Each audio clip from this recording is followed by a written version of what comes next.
History अपने आप में बताती है कि हाँ झूठी है, क्योंकि डाइस पे जूता पहनना आसान काम नहीं है कि जूता फेंका 4 फीट ऊपर और जज साहब को कान में लग गया, गिर गया और 4 फीट चढ़ जाए नितिन अटल और पुनः जूता पहन ले, फिर नितिन अटल नीचे उतर कर एक वीडियो रिकॉर्डिंग करे और मोबाइल छोड़ दे और भग जाए। वो मुलाकात नहीं था, इंसान था, उसे कोई भी पकड़ सकता था। कोर्ट रूम बड़ा छोटा है, 3 कंप्यूटर आगे रखे हैं, ये हुआ ही नहीं।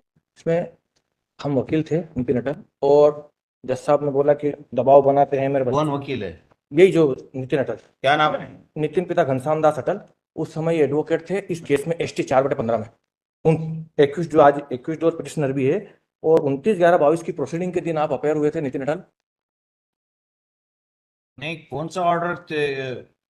तब पेज नंबर 27 पर जो है ये 29/11/21 की 22 की प्रोसीडिंग, 29/11/22 की जो प्रोसीडिंग है, पढ़िए उसको।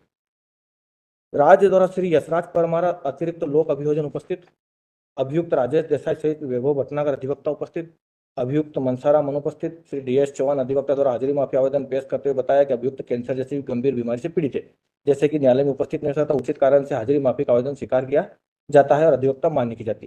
प्रकरण में विभिन्न साक्ष्य हेतु नियत है। आदेश दिनांक 23/11/22 के अनुसार साक्ष्य श्रीमती मीता श्रीवास्तव, साक्षी GK गहलोत उपस्थित।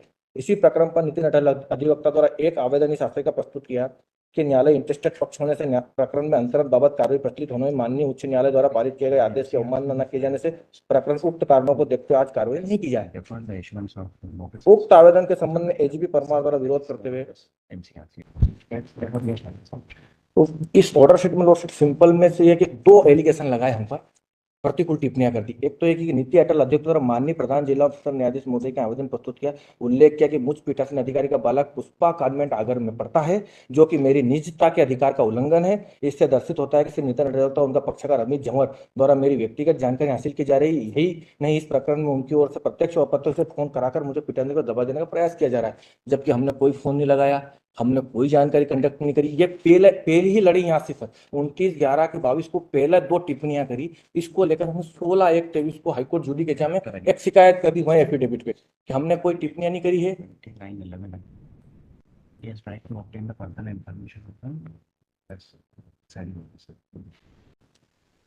हमने आपने अमित झंवर की ओर से आवेदन पेश किया था जो रिजेक्ट हो गया आपका, उसके बाद आप बार बार ये एप्लीकेशंस पेश कर रहे हैं ट्रायल कोर्ट में, वो रिजेक्ट हो गई है। ट्रायल कोर्ट का ऑब्जर्वेशन है कि आप प्रिसाइडिंग ऑफिसर की पर्सनल इंफॉर्मेशन को कलेक्ट कर रहे हैं।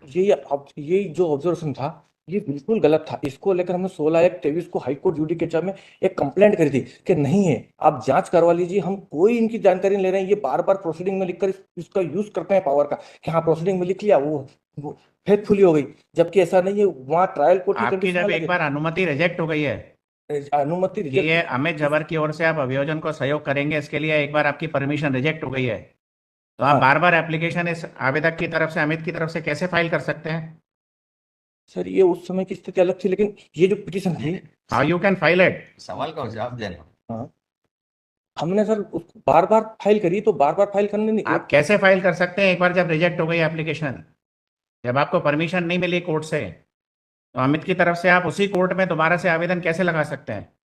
हाँ सर, वो मजबूरी थी सर कि हम ट्रांसफर चाहते थे। जवाब होता है क्या? सर ट्रांसफर चाहते थे और मजबूर थे इसलिए चप्पल फेंक दिया? नहीं, चप्पल नहीं फेंका लॉर्ड, झूठा ऑफेंस है। हम इसकी तो ठीक है, ट्रायल, हम उसकी वीडियो के बाद कंटिन्यू करेंगे। हाँ वीडियो रिकॉर्डिंग बता सकता हूँ उसकी तो कि हमने जूता नहीं फेंका हो।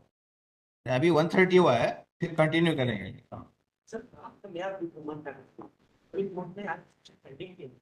सर सुप्रीम कोर्ट में एक SLP पेंडिंग थी, that has been dismissed and the order passed by this court single bench in WB2370 to surrender within 1 week has been approved.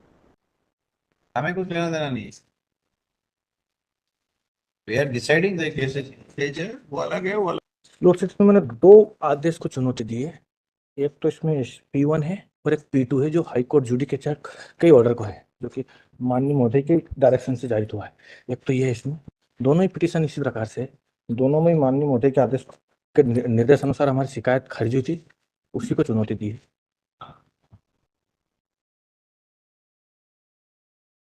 तो पहले सर उस पे P2 या P1, जिस पे P1 पे सुना देता हूँ सर। और सर हमने जो रिलीफ है वो ये मांगा है कि एक तो एडवर्स जो प्रतिकूल टिप्पणियां हमारी ख्याति को भंग करने के लिए की गई है वो विलोपित कर दी जाए और जांच करा ली जाए कि हमने इस प्रकार से ये कृत्य किया कि नहीं किया। कोर्ट ने जो किया तो वो एफिडेविट पे जांच नहीं हुई। एक तो वो जांच चाहते हैं हम कि हमें सुनवाई का अवसर मिले क्योंकि हमने शिकायत सही की थी, हमने किसी प्रकार से कोर्ट में निंदनीय कारित नहीं किया। और दूसरा जो हमारे ख्याति के प्रतिकूल टिप्पणियां जारी कर दी जिससे हमारे मौलिक अधिकार भंग हो गए, हम ख्याति से प्रभावित हुए।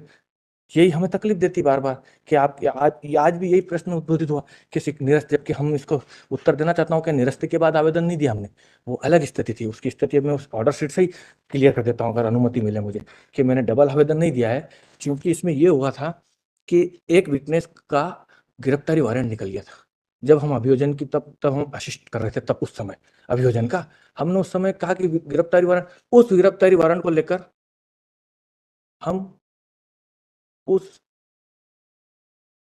गिरफ्तारी वारंट को लेकर हम हाईकोर्ट चले गए। हाईकोर्ट ने रिकॉर्ड मंगवा लिया, मांग पत्र जारी कर दिया। हमने कोर्ट को जानकारी में लिया है 25 तारीख को कि ऑर्डर कर दिया है पिटीशन में कि आपका रिकॉर्ड बुलवा लिया है और गिरफ्तारी वारंट से हमको नो कर्फ्यू एक्शन कर दिया है। तो कोर्ट ने लिखा भी है इसमें पेज नंबर 29 पे, उसी दिन 25 तारीख के दिन कोर्ट ये लिखती है कि माननीय उच्च न्यायालय द्वारा जब उक्त निर्देश में विचारण न्यायालय का अभिलेख दिए तलब किए जाने हेतु रिक्विजेशन अर्थात मांग पत्र भेजे जाने का निर्देश दिया गया है, उक्त मांग पत्र प्राप्त होने पर अविलंब प्रकरण माननीय उच्च न्यायालय को भेजा जाए। प्रकरण 29 को पेश हो। 29 तारीख के दिन हमने 408 की एप्लीकेशन दी, हमने अभियोजन के असिस्ट की एप्लीकेशन नहीं दी थी क्योंकि 29 तारीख के दिन यही हुआ। हमने फिर कोर्ट से रिक्वेस्ट की कि साहब जब मांग पत्र आने वाला है और ऊपर बुला लिया जा रहा है तो कार्यवाही रोक दी जाए। तो उन्होंने कहा कि 25 साल पुराना है, 25 साल पुराने कारण मुझे सुनना है, 2 गवाह आ चुके हैं, 2 गवाह को मैं सुनूंगा। हमें कहा साहब हम आपसे सेटिस्फाई नहीं है अब, क्योंकि अब जज पे नहीं रहा हमें विश्वास, हम 408 में ट्रांसफर के लिए जा चुके हैं और आप रोक दीजिए। तो 408 की एप्लीकेशन उन्होंने ये फाइंडिंग दे दी कि हम बार बार आवेदन दे रहे हैं, जबकि हम असिस्टेंट के रूप में आवेदन देने नहीं आए थे, हम आवेदन का सपोर्ट ही नहीं कर रहे थे, हम बंद हो गए थे। हम तो कोर्ट को ये जानकारी देने आए थे कि साहब एक तो मांग पत्र भी आ चुका है। यस करिए सर। हाँ सर, उस दिन 408 की एप्लीकेशन फाइल कर दी। टोटली एक कंप्लेंट कर दी 16 जनवरी 2023 को। इसके बाद एक भी कंप्लेंट नहीं करी। हाँ, हमारे जितने केसेस थे सबको हमने ट्रांसफर लगाया डीजे साहब के यहाँ, और डीजे साहब, हाँ, और इसलिए लगाया हमने हाँ, सभी हमारे जो निजी मुकदमे थे जिसमें हम मुलजिम थे, 3 या 4 थे सर, 5 थे सर, कुल 5 मुकदमों को लेकर हमने ट्रांसफर लगाया था, जिसमें एक सिविल सूट था और 4 क्रिमिनल थे। और उनमें सब में हम बाई पार्टी थे, मतलब हमें कुछ में एक्यूज्ड थे, कुछ में हमारे परिवार के थे कि साहब अब हम वकील भी हैं और बाकी सब पक्षकारों के वकील मतलब चल ही रहे थे, जिसमें मैं भी वकील था। कुछ तो हमने दूसरे वकीलों को दे दिया और कुछ चल ही रहे थे। बाकी जो निजी मुकदमे थे वो सब डीजे साहब के यहाँ ट्रांसफर के लिए एप्लीकेशन लगा दी थी कि साहब हम यहाँ जाना नहीं चाहते हैं कहीं और किसी भी जज के यहाँ। इसके बाद फिर हम एक हाई कोर्ट चले गए थे एक मुकदमे में कि हाई कोर्ट से ट्रांसफर मांग ले, क्योंकि फिर बाद में हाई कोर्ट ने बोला कि हमने ट्रांसफर कर ही दिए आपके सब केस, तो फिर विड्रा कर लिया हमने। बाकी ये उसके अलावा शिकायत नहीं करी। 16 जनवरी के बाद फिर हमने 18 जनवरी को एक शिकायत करी, तब करी जब एक मामले में, दूसरा मामला था, पक्षकार का मामला था, उसमें जब नितिन अटल स्वयं उपस्थित हुए, और जब उपस्थित हुए तो कोर्ट ने उनके साथ फिर वही कहा, फिर उनका, और 22 तारीख को तो इंसिडेंट हो ही गया। 22 तारीख के दिन तो झूठी घटना बनाई दी, और झूठी इसलिए लॉर्डशिप की, अगर उसकी एफआईआर पढ़ने का मुझे अनुमति दी जाए तो मैं उसकी स्टोरी बता दूं कि फेब्रिकेट है, उसकी स्टोरी अपने आप में बताती है कि हाँ झूठी है, क्योंकि डाइस पे जूता पहनना आसान काम नहीं है कि जूता फेंका 4 फीट ऊपर और जज साहब को कान में लग गया, गिर गया और 4 फीट चढ़ जाए नितिन अटल, और पुनः जूता पहन ले, फिर नितिन अटल नीचे उतर कर एक वीडियो रिकॉर्डिंग करे और मोबाइल छोड़ दे और भग जाए। वो मुलाकात नहीं था सर, इंसान था, उसे कोई भी पकड़ सकता था। कोर्ट रूम बड़ा छोटा है, 3 कंप्यूटर आगे रखे हैं, ये हुआ ही नहीं सर। और वो जो रिकॉर्डिंग है, जिसका जो एफआईआर में भी है, ये उस रिकॉर्ड में क्लियर है कि नितिन अटल ने रिकॉर्डिंग करी, वो अनडिस्प्यूटेड। हाँ हाँ सर, तो इसमें, हाँ, तो सर इसमें 29 तारीख के दिन हमने कोई डबल एप्लीकेशन नहीं दी असिस्टेंट के रूप में, हमने तो 408 की एप्लीकेशन फरियादी ने दी। फरियादी की ओर से हम अधिवक्ता थे, हम साथ में गए और हमने कोर्ट से यही निवेदन किया कि सर आपसे मांग पत्र, आपने बोला था कि मांग पत्र आ गया है, आज मांग पत्र आ गया। तो 29 तारीख के दिन मांग पत्र पहुंचा भी था उन्होंने, 29 तारीख को गवाह करके पहुंचाया, और हमारे खिलाफ ये प्रतिकूल टिप्पणियां लिख दी सर। 29 तारीख के दिन रिकॉर्ड पहुंचाया उन्होंने, बराबर उनकी प्रोसीडिंग अगर देखी जाएगी आगे की, तो वो लिखते हैं कि हाँ माननीय उच्च न्यायालय की ओर पहुंचाया जाता है। साक्ष्य हो गई है, बाकी अब कार्रवाई लिख दिया जाए। ये लिखते हो कि अभिलेख से दर्शित है कि प्रकरण में अभियोजन की साक्ष्य सूची से पवन शर्मा, मोहनलाल शर्मा सभी साक्षीगण का परीक्षण हो चुका है, वगैरह वगैरह, और अब रिकॉर्ड पहुंचाता हूँ। हमारा उनसे कोई झगड़ा नहीं था सर, हमारा तो केवल यही था कि जब मन ही नहीं रहा, हमें भी न्याय की उम्मीद नहीं थी, हमें जब न्याय की उम्मीद ही खत्म हो गई थी, इसी दिन जब वारंट निकला तभी से हमें लग गया था कि हाँ ये जो झगड़ा है, इसीलिए हमने हाईकोर्ट पिटीशन लगाई, मांग पत्र दिया। उसके बाद भी 29 तारीख के दिन फिर उन्होंने गवाह लेने का प्रयास किया, हमने 408 की एप्लीकेशन दे दी कि साहब आप रोक दीजिए, अब हम हम फरियादी हैं, हमें भी न्याय। फिर ये अब लॉर्डशिप जो इन्होंने प्रतिकूल टिप्पणियां की है, ये हमारे विरुद्ध थी, इसको लेकर हमने एक एप्लीकेशन शिकायत पत्र मैं शपथ पत्र पे हाईकोर्ट में पहुंची 16 को, जिसमें हमें सुनवाई का अवसर नहीं मिला लॉर्डशिप, और हम सुनवाई का अवसर नहीं मिला जो कि प्राकृतिक न्याय के सिद्धांत के विपरीत था, और हमें सुनवाई का अवसर दिया था क्योंकि हमारी जो टिप्पणियां हैं ये बड़ी भद्दी लगती है हमें, हम आधे मर चुके हैं, हमारी रेपुटेशन जा चुकी है, अब जिसकी कीर्ति मर गई वो स्वयं मर जाता है, वैसी स्थिति में हम, और कीर्ति पे कीर्ति मरती जा रही है, हमारी कीर्ति बचाना हो सके, इसलिए हम इस न्यायालय के समक्ष 10वें महीने में आ गए थे।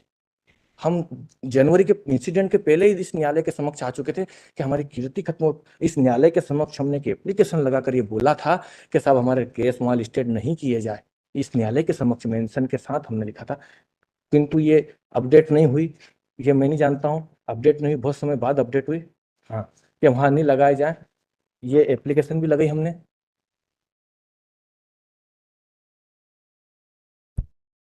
इसमें हमने ये भी लिखा कि एक मामले में तो, और हमने ये भी कहा, और सर प्रतिदिन मैं चश्मदीद हूँ क्योंकि मेरे को भी नोटिस दिया एक केस में, हाँ, जे इसी बात को लेकर हूँ, अलग अलग केस पर इसी, हाँ नहीं मिक्स नहीं कर रहा हूँ, इसी केस में ये जो वास्तविकता घटना है सर कि ये आज लगता है ऐसा कोर्ट को कि हाँ हम गलत हैं, लेकिन कोर्ट को मैं फिर विश्वास दिलाता हूँ, मैं उनका जूनियर हूँ, वो मेरे पिता है, पुत्र धर्म निभाने आया हूँ मैं, क्योंकि मेरे सीनियर है, हम गलत नहीं थे सर, हम प्रतिदिन, वो मेरे सीनियर है इसलिए गुरु हैं, मैं उनको पिता मानता हूँ, तो मैं पुत्र धर्म निभाने आया हूँ यहाँ कि हम गलत नहीं थे, उनकी तरफ से मैं आर्ग्यू इसीलिए करने आया हूँ सर, नहीं मेरे ऊपर नहीं है सर, इनके ऊपर, ये मेरे सीनियर है, मैं इनका जूनियर रहा हूँ अगर मैं, तो मैं अपना धर्म निभाने आया हूँ सर कि मैं इसलिए आया हूँ, हाँ, पर हकीकत ये है, ये नो नो सर कोई डाउट नहीं, मैं तो अपनी बात रखने आया हूँ कि हमने 29 तारीख के दिन ये जो एप्लीकेशन दी थी 400 बोल चुका सर, उसके बाद सर, उसके बाद ये हुआ सर कि एक और एप्लीकेशन हमने लगाई थी आइए इसमें कि मेरे को नोटिस दे दिया है, उस पर भी कोई सुनवाई नहीं हुई, तो समस्त कार्रवाई को लेकर सर केवल हमारी यही मांग है आज भी कि